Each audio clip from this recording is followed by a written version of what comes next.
Well, what do you think about a verbal at 285 cash, and then you're okay to represent our side? Yeah. Okay. I recently had the opportunity to meet with a few of my students out at a distressed property to make an offer, and this was a listed property with an agent, so we met the listing agent at the property and we recorded the whole thing. So on this video, there are 3 parts that I want you to watch. First is when we arrived at the property, and in the car, I'm explaining to my students what's about to happen. And I did a little homework prior, so I'm explaining, here's the objective, here's what we're gonna go in there and try to accomplish, here's where my head is at with this property as far as value and what we need to accomplish here. Then the second part is we actually go in the property, we meet with the agent and her broker, and we walk the property, and I ask a lot of questions. I want you to pay very close attention to the questions I ask, the way I position who I am and what I'm doing and what I need to have happen here, the way I build rapport, the way I build trust, the way I get feedback, and the way that I really get that agent to trust me, like me, know me. And then at the end of the walkthrough, I actually make the offer. I make 2 offers. Well, I make a creative financing vague offer, and I make a cash offer, an exact cash offer. Then after that part, me and my students then are outside after the appointment, and I'm explaining what I did and why I did it and the real lessons and the real takeaways. So super valuable video. You guys want to watch this all the way to the end and leave a comment then and let me know what you learned, your feedback, and your big takeaways. So let's cut to the video. So here's the thing, the house is right here, and I pulled up comps, and the only filter I put in the comps was under 1,500 square feet. Okay. I didn't do any other filters. All right. And then 6 months. So I went 6 months back, under 1,500, because this thing's like 1,200 and something square feet. So we have a comp here that sold in March for $439. It's a 3.2, 1,200. We have another one here for $428. It's a 2-bedroom. We have another one here for $430, 2-bedroom. Again, that one's 1,000 square feet. Okay. We got this one here for $360, so that's our lowest comp, $360. Yeah. None of these are rehabs though, and I don't think they're as nice as this one. Yeah. This one got $389, another 2-bedroom. And then we have this one here on 6, that's $429, that's a 3-bedroom. So the ones that are more like the 1,200 3-bedroom are all pushing in the 4s. And so do you think that if I offer 300, that would be? Well, we'll see. Okay, But see, okay. the question you have to ask yourself is, okay, I got comps that are in the 420s. Yeah. Why isn't this selling for 420? It's clean, it's nice, it's comparable. So when you see something that's happening that doesn't line up, you have to ask yourself, there's something going on here. What's the problem? Yeah. Because it's been on the market for 40 days, it should sell. Yeah. So if it's not selling, there's a reason why it's not selling in today's market. True. So you go in there with skeptical, right? Like I'm going in this appointment right now asking myself, why isn't this house selling? Yeah. Now, if the agent's good and they're transparent, they'll tell us. They'll say, well, we're having some issues with this or this or this. Sure. And it could be things like the lot's too small, doesn't have a 2-car garage. Could be the school right across the bedrooms are street. too small, a school across the street. So we need to identify, why is this not selling? Now, it'd be different if it came out yesterday, Right. and we're just on top of it. Right. Or now they did do a big price drop really quickly. They did like a $40,000 drop Oh wow, within like the first 30 days? just now. Yeah, so let's look at the price history. Yeah, $439. They did a 40K drop, and they did it August 29th. A couple days ago. So that's 4 days ago, 5 days ago. Right. But even still, this thing should have offers on it right now. Yeah. So why is it not selling? Oftentimes we're like, well, I can get a great deal here, but you need to be asking yourself, if something's active on the market, listed, and it's priced aggressively or it's priced retail, and there's comparables that are selling for that price or higher, there's a reason why it's not selling. Now, once we identify that, now we have to factor that into where we need to be, because what's the real number here? If we buy this, what's our exit? If our exit's to resell it to a retail buyer, then clearly we need to be significantly lower than even where it's at right now, and then build in our fee. So let's say right now this thing would fly off the shelf at $350. Well, we need to be at $335, so we can resell it for wholesale it for $350. Yeah. So we always go in with the exit in mind. What's our exit? And Then when we know our exit, we can build in how we're going to make money. Okay. Now, one conversation I want to have with this agent is creative finance. So, True. you know what? The thing I say is, I say it all the time. I say, we might be able to pay a lot more. Yeah, I like that. Yeah, Jerry, I say it all the time. Yeah, we might be able to. Wording is everything. Yeah, it's all about wording. And you say might because we don't know. Because we got to run numbers and see what the interest rate is. We might. And know what rents are. Yeah, we might be able to pay a lot more if the seller's willing to wait to get somewhere all of their money. And they're going to go, what the heck does that mean? Well, we could take over. Is there a loan? Next question is there a loan? Yes, there's a loan. We could take that loan over and give the seller some cash. Yes. And pay full price. Yeah. And pay your commissions. Yeah. But again, we gotta kind of uncover all of that. So right now, going in with this agent, it's all discovery. Okay. We're just gonna ask questions. We're gonna find out what's going on. Okay.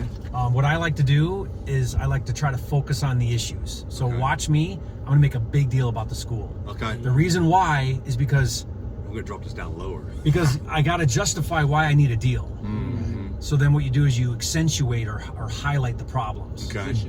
Perfect. Yeah, and whatever other problems we can find. Okay. Awesome. Super exciting. Okay, let's go meet this agent. Over here. We got the goat, Jerry Norton. Tommy.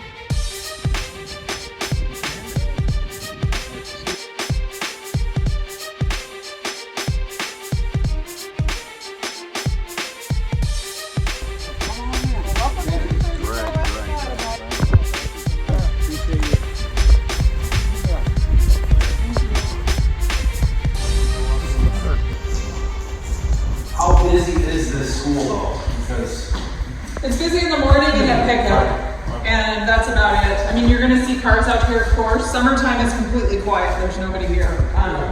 school's in session now. Yes, So these are just cars that are. Probably teachers. Oh, you think these are teachers' cars? That does blow up the whole front though. it's a nice park, quiet neighborhood, great neighbors. The gal next door put a ton of money into her house and just put up a great fence and great yard. I think for single family living, you're not gonna see, single family homes in this price range. It needs some updating, but it's livable and it's clean. I mean, it's ready to go, so. It's been used as a rental for the last 15 or so years. Larry sold it originally to the family that owns it right now. So. What's it rent for? I don't know what it was renting. I think it was $1,500. Recently? Yeah. And is that market rate?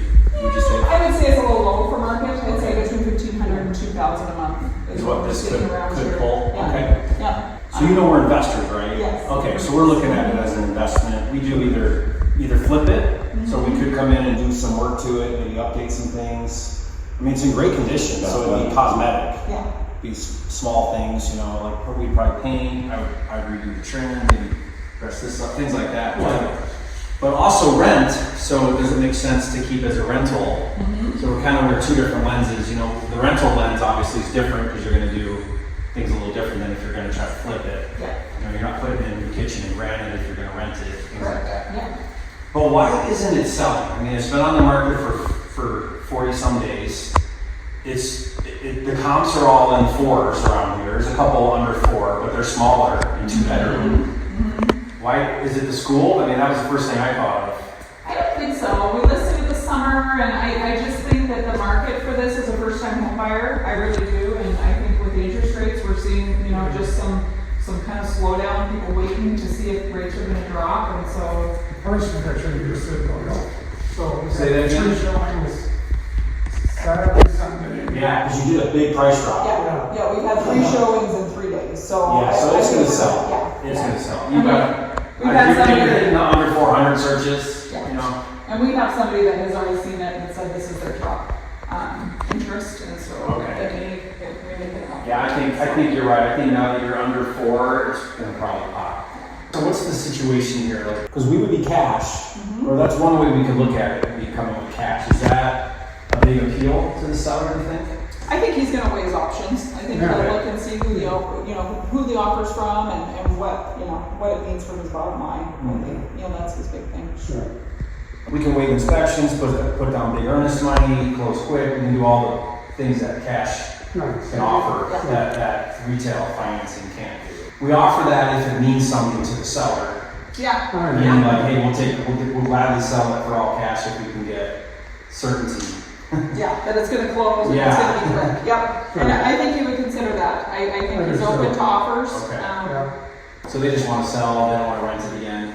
I think they're just trying to get into retirement and, Yeah. yeah. He just retired, she did too, it's like, okay, Do they have existing loan on the property? I don't think so. You think it's free and clear? Okay. He did a 1031 on 20 years. So, When they bought it, they had a 1031. Okay. Do you think they're open to seller financing with a little piece of money down? I don't think so. I don't think so either. They want the I think cash. they want the cash. Yeah. Because typically what we'll do is we have our cash number, which is typically significantly lower, but then if the seller would do seller financing and the terms are favorable, we could pay a lot more. Sure. So if you guys are open, we could give. It just depends on what the offer is, and everything has to be in writing. We can't present them things that are in writing. Yeah. We would But- just need proof of. Typically, we don't go down that road unless they're open to it, and then we could put those terms together. Sure. But if it's a hard no, then why go down that road? But if they're open to it, we could Sure. explore that option. Yeah, good to know. What would you do if you were going to flip this property? Bathrooms, kitchen, laundry. And when you say kitchen, would you do new cabinets? I think cabinets are fine. I just maybe Just paint 'em? update the countertops. There's some chippy countertops. Yeah. So you would paint the cabinets, maybe granite, new appliances, or at least get the fridge is stainless. fine, Yeah, keep the fridge maybe, but then stainless. You could probably do like a microwave combo there. Okay. What else would you do? Bathrooms? Light fixtures? You got your one bath here. This is sort of your. And then is there one in the master? Yeah. I would be close. Yeah, so definitely update the bathroom. Oh, Yeah. So new sheetrock. Yeah, that will all need to go. They got some kind of jacuzzi thing, probably doesn't work, I'm guessing.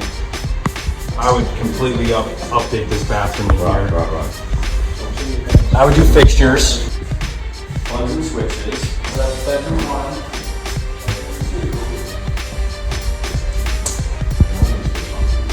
Small bedroom. Small bedroom. One top, one side. Nice go to the garage. Oh, okay. One car garage. If I was gonna flip, I don't know that I'd rip this out. You could just replace it. Yeah.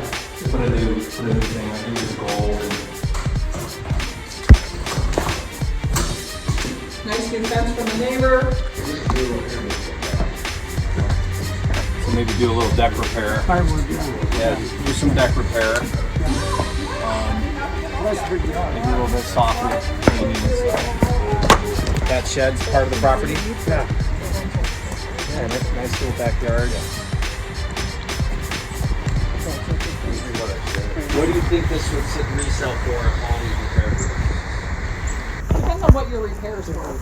So paint the cabinets, granite, appliances. Redo both those bathrooms. Paint, light fixtures, plugs and switches. Fix up that fireplace, and then odds and ends. Like I don't know what to do with this, but maybe pull some of these boards and then repaint it. I think it just depends on when you hit the market. I'd say 450. That's what I was thinking. Yeah. 450. So the problem is for a flip, if we're going to try to exit 450, then we try to be all in at about 70%. And that leaves you room for financing, closing fees twice, commissions to resell, and then some profit, which would mean all in at 315. Out of that number, you'd have to back out. I would probably budget 25 or 30 to do all that. So that puts you in the high twos for cash. Yeah. Is that kind of what you were thinking? I would say, yeah.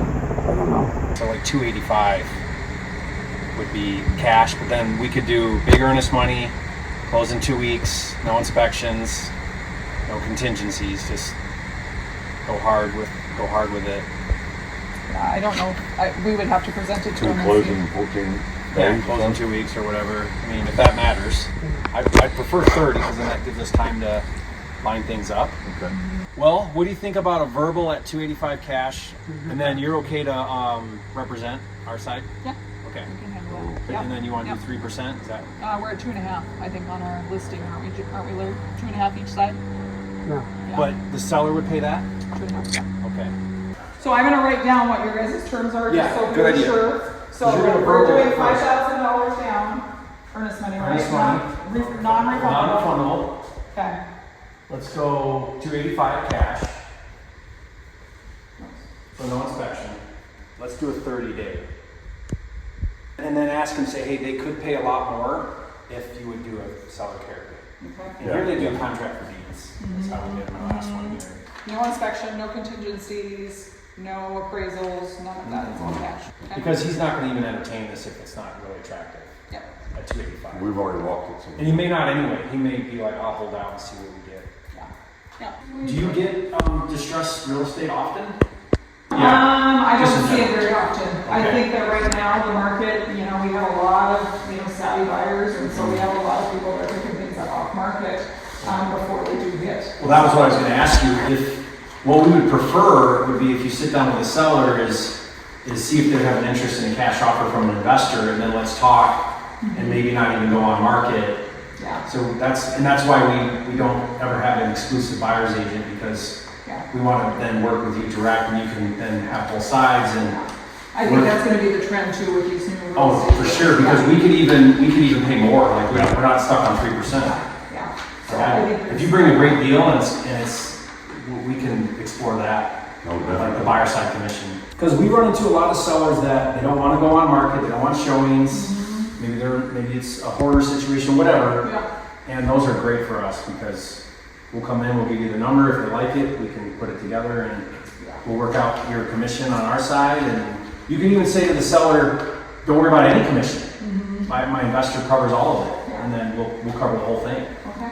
Yeah, we're totally open to that. The way we win is with relationships. We never really look at the deal at hand, we try to look at the relationship. So, Yeah. like if this doesn't work out, this whole thing is still a win because we made a great connection. I appreciate it. I made one too, so it's Yeah. nice to meet all of you, but no, I mean, I can present it to our seller and see what he says. If he says absolutely not, just try to get a counter from him, Okay, because we could put a different hat on and look at the rental, and we would look at things much differently.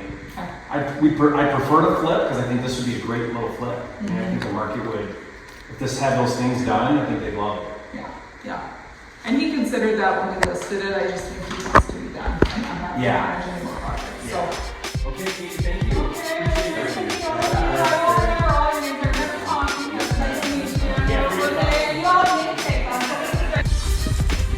Yeah, so what I was saying is always anchor low. Right? So best case is the seller says yes. Right. Worst case is he says, go pound sand. Yeah. In between would be he counters somewhere nearby. Sure. And if you counter somewhere nearby, anywhere in the low threes, this doesn't mean we don't have a deal. Right. What it means though is we got to put a different hat on and look at a different exit. Because let's say he comes back at 315, 320, even 350. There might be a buy and hold guy that'll buy this for 365 and he wants to rent it for 1,700. Because if you think about the spectrum, you've got flippers down here, you've got retail up here. At the top of the market is retail, at the bottom of the market is flippers. Well, buy and hold are somewhere in between. I mean, they're almost up here actually, because they would do nothing. If I was going to rent that, I would do nothing. Right. Nothing. I don't even think I would paint. I don't think I'd do anything. I would just put a for rent sign out. Right. So a landlord would do the same thing. So if he can get it where it's cash flowing, then they'll buy it and they'll pay a lot more. But I don't want to go in there because if I can get it at 285, we may still take it to a landlord, but now we're taking it to them at 350 and we're going to make 45 or whatever we can make, right? So I always want to go in and start at the bottom and then go from there. So, and then we can also come back and say, well, what if she comes back and says, hey, they'll consider creative. What are your terms? Okay, well then now we'll get out a spreadsheet, we'll run some numbers, we'll throw the rent in there, we'll play around with interest rates, and we'll go back with an Creative offer. financing. So the way I wholesale creative is I want to think about that entry fee. Right. And in that entry fee, we've got closing fees. We don't have a commission probably because it sounds like the seller will pay that. So we'd have closing fees and then his down payment. So if that could be at like 10%, ideally, Right. then we could throw our assignment fee on there and get it to 15% and throw a $20K assignment on there or whatever it might, I got to run the numbers, but Sure. then we take that to the same landlord and we wholesale it. So I wholesale a lot of creative because these buyers here that want to add this to their portfolio will eat that up if it's a decent creative finance deal. Right? Because if the terms are good, they want them, they don't have to qualify for a new loan. Or any of those other strategies. So, and if they go conventional to buy this for a rental, you got to put 25-30% down. Yeah. So if we come in and say you can pick this up for 15% down, and it's got a decent rate, they're paying 8 or 9 right now with Bam. conventional. If we get it at 5 or something, Take it. Bam, yeah, bam. people will take it. It'd be easy to resell. Yeah. Awesome. Yeah, like she said, no, they want to retire. No, they're looking to cash out. Right. So we throw that seller financing out there, and we want her to offer that just in case. But what she's communicating to us is that they want cash. They want to just get done with it. Yeah, which is a lot of sellers. I mean, but we still offer it. But I never offer the terms. I want the agent to first tell the seller, "Are you open to this?" and them say yes, and then we explore it. Because the last thing we want to do is spend a bunch of time figuring out how to create a finance offer, and the seller's not even interested in that. Right. Right. That's a waste of time. Yeah. Have you So found? everything in this business is developmental. Like, I want to do the least amount of work first, and then maybe do a little bit more work, and then a little bit more work. Right. Like, I'm not calling cash buyers yet, Yeah. but this guy gets it. Like, this is a long-time investor. He did a 1031. Right. He knows his real estate. Right. Anyone who's doing 1031s and owns properties for 20 years, they know what seller financing is. They know what terms are. They know what contingency. Like, if this was a retail owner, then we'd have to dumb everything way down. Sure. But it's an investor, so we're not dumbing anything down. Yeah. Right. We don't need to. We can just get right to it. So if she comes back and she says, he's open to your seller finance, what would that look like? Then we don't need to educate the agent on that. We don't have to say that. Yeah. Okay. We're just going to give her our terms. Yeah. If you put the reps in, then that becomes natural. Just becomes Yeah. second nature. Yeah. You don't need a script anymore. You don't Yeah. need, it just rolls, and Yeah.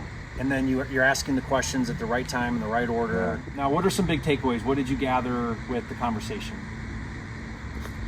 So you always ask them, like, what would you do, Yeah. right? Instead of, so you not in your mind, you knew what you were going to do anyway, but you got them thinking about, okay, that needs to be fixed, that needs to be fixed, Right. right? So We're already I coming think down that they're way. they're already saying, okay, they're telling themselves that, okay, that needs to be fixed, that needs to be fixed. Yeah. So you're unconsciously they're already doing that subtraction for you. It's that, and whenever you show value in somebody else's expertise, right. it lowers their guard and it builds more trust. Okay. So when you say to her, what do you think it'll sell for? What do you think the repairs are? What would you do? Then what I'm doing is I'm showing her that I respect your knowledge as an agent in this market. Now, I may not agree with anything she says. In my mind, when I had in my calculator 450, and I said, what do you think this would sell for? And she said 450. Now, if she would have said 529, I would have been like, I probably would have said, now where are you getting that number? Like, what's making you feel like that number? Can you show me that value? There's no comps that say that, right?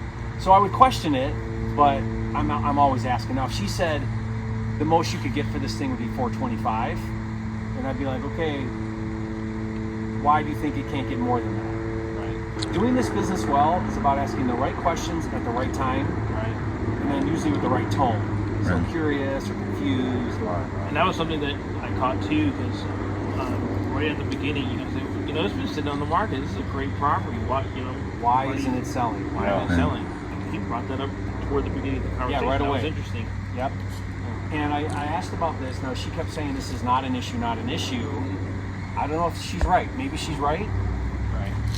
My experience has been when you're this close to a school, it's an issue. Sure. But Especially to I the feel like buyer. she was honest. Her broker's right there with her. If it really was an issue, I think she would have said, yeah, people are concerned about it. And that's why it's not selling. I think she would have said that. Yeah. But you never know. Like, don't ever assume that agents are going to be truthful, honest, or that they know what they're doing. Right.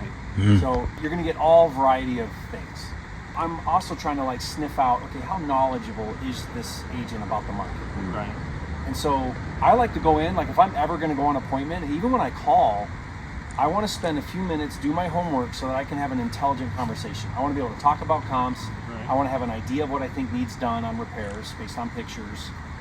And so in my mind, I'm there, but then I'm asking her, one, again, it validates it. And two, I'm also resetting her mind to be low. So then I ran the numbers with her. Yeah. Right? I said, okay, we need to be at 70% all in for this to work as a flip. Here's why. We have financing costs, we have closing and commissions, and we want to make a little bit of money. So that's why we're at 70%. And then we have to back repairs out to get to our buy number. Like I basically explained to her the fix and flip formula. Now again, I'm looking at this as a wholesale, but you don't talk about wholesale, you talk about either flipping or renting. Yeah. Yeah. Because that's the exit, and all we're doing is putting the deal together to take the exit, take it to an exit. So you notice I didn't say a word about that we're wholesaling. Now, if she said to me, "Are you a wholesaler?" I would say, "Do you mean do I sometimes assign the contract?" I do it all the Yes, we do that sometimes. Yeah, sometimes we buy it and flip it. Sometimes we rent it. Sometimes we pass it off to our investors or partners. Right. But I still never say the word wholesale. I So I'll work say on it. every time I said it to her, I said, I don't know what entity we would buy this in, Yep, I heard that. Yep. so I need that flexibility. Yeah. Now, what I just said to her was, I'm going to have an and/or signs in my contract, Yeah. or I want the flexibility to assign it, Yeah. right? That's pretty And she got that. Yeah. Nothing's weird about that. All investors buy in entities. So if you focus on, I don't know how I'm going to take title, that's your way of saying, I want the flexibility to change who the buyer is, Right. without saying wholesaling or assignment. Speaking that language. Yeah, well, Hopefully what she you're would doing is understand. you always try to avoid unnecessary objections. I see so many people, they create objections. It's like, well, what value did it bring by you telling her that you're going to wholesale it? It brings no value. Right. All it does is provide uncertainty. Yeah. Because in her mind, she's thinking, well, what if you can't find a buyer? You're going to back out of the contract. Yeah. Flakiness comes in. Yeah, flaky. And then also, now, not everybody can do what I did in there, where I waived all the stuff. Now, I would never do that if I didn't feel confident in the numbers. Right. So don't ever do that, right? Because if you don't feel good about 285 and you waive contingencies and you give a 5,000 earnest money, you better either figure out how to close on it and buy it, or be okay to lose $5,000. Yeah. And I don't care how much money you make, you don't ever want to lose $5,000. There's no reason where you do that. Right. So, so I wouldn't have been so aggressive with the terms had I not seen it, felt good about it, already ran numbers. Right. So then I can come in aggressive. And the only reason why I'm coming in aggressive, is I don't think he has a lot of urgency. Right. So why in the heck would he take 285 cash if he can wait and get a buyer for 375 or 275? Or no, 375 because they're at 399. Because you got a wife to And say he might. done. Like honestly, guys, I think there's about a 5% chance that we get this deal. It's that low. Why? Why would you say that? Because he would sit there and wait. They already had 3 showings at 399. He's going to wait for top buyers. I mean, I would, wouldn't you? Unless I need the money now, I would wait. Yeah. Unless he's Doesn't in a have that hurry. urgency. doesn't Yeah, wanna- unless he's in a hurry. So we're remember, distressed real estate is only 5% of the market. Right. So of all the transactions that go on every month, only 5% of them are distressed real estate. The other 95 are people trying to get the highest price they can, and they'll hold out until they do. Right. So I'm guessing, since it's an investor, that he's going to laugh at our offer. Well, she and also touched on the motivation part that they both just retired and they kind of want to go travel. So She was not afraid of it. So when you make that low, when you say 285 and it's at 399, just be quiet. And she was like, okay. Yeah. She didn't balk at it. See, the thing is when you create certainty and when you come across credible, your low offer is not offensive. Confidence. Yeah, but if we would have walked in there and she'd be like, these guys don't know what they're doing, they're flaky, I don't know if I like these guys, I don't know if I trust these guys, I don't know if they know what they're doing, I don't know if they're for real, and then you throw out 285, it's laughable, it's offensive now. Yeah.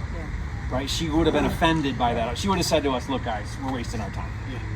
But in 10 minutes, it doesn't take a long time, in 10, 15 minutes, we built enough rapport to where she's like, okay, I'll present that. I'm not afraid to call and make that offer. Right. And Jerry, can you just touch on your rapport building thing, your BRT process, I believe it is, right? Yeah, I call it build relationship of trust. It's a couple things. It's, you want to walk in there and sound like you know what you're doing. Talk about things that make sense. Yeah. So it wouldn't make sense for us to talk about, you know, maybe the offer until we first show her that we're here to get our head around it. And that means, okay, what needs done? Do I like the floor plan? Is this a concern? Is that a concern? What would we fix up here? What would be the price? So see, I'm doing all of that. Yep. It's sort of, and then I even asked, I'm like, what's going on with the seller? Like, would they entertain a cash offer? Yep. Is that something that would be appealing to them? And that goes into the 4 pillars when you start asking those questions, correct? Of So price, your 4 motivate. pillars. Always know your 4 pillars, right? Your 4 pillars are, is there some sort of distress going on? I don't think there is. Right. So that's hurting us. Right. Is there urgency? Yeah. Maybe, because they want to retire. And this seller might be like, close in 2 weeks, all cash, no contingencies. I don't got to deal with buyers falling out. I don't got to deal with appraisals. I don't got to deal with, let's do it. Right. Maybe. Yeah. Right? So some sort of distress going on. Usually it's financial. Urgency, meaning they want to get it done fast. Yeah. Distress, a little bit of distress. A little bit. Yeah. Not enough. Right. See, I wish it was more distressed, Yeah. because then that would just justify. Sometimes a dated property hurts you so much because you're still going to spend the same money, but it looks okay. So therefore, people Right. don't assume it's as bad as it is. Right. Whereas, like, I would rather it was those bathrooms were gutted to the studs. Right. Because then it would be scary, but it would cost us the same Right. whether it's that way or Yeah, gutted. And it might even be a little cheaper because you don't have to demo it. Demo. Yeah. Right. So see what I mean? Sometimes that hurts you if it's dated but clean because your rehab's the same number. Right. Yeah. Right. So see, these are just some dings against us. And then the 4th one is, will they take a discounted price? Yeah. Now, usually if 2 out of the 4 are there, we can get a deal done. Right. Ideally 3 out of the 4, and the one that's missing is price. Meaning they want $399, they're listed for $399, but they'll take $285.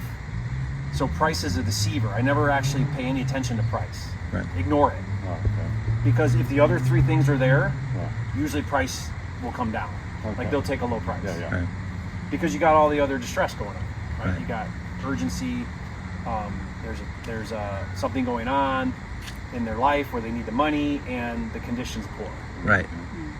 Okay. Right. So Perfect. those are your 4 pillars. But again, this is why we don't ever get emotionally attached. Right. Like, we'll walk out of here knowing that, hey, maybe we get a deal done or not. But if I have conversations like that 5 times a day, That's you're awesome. doing deals. Right.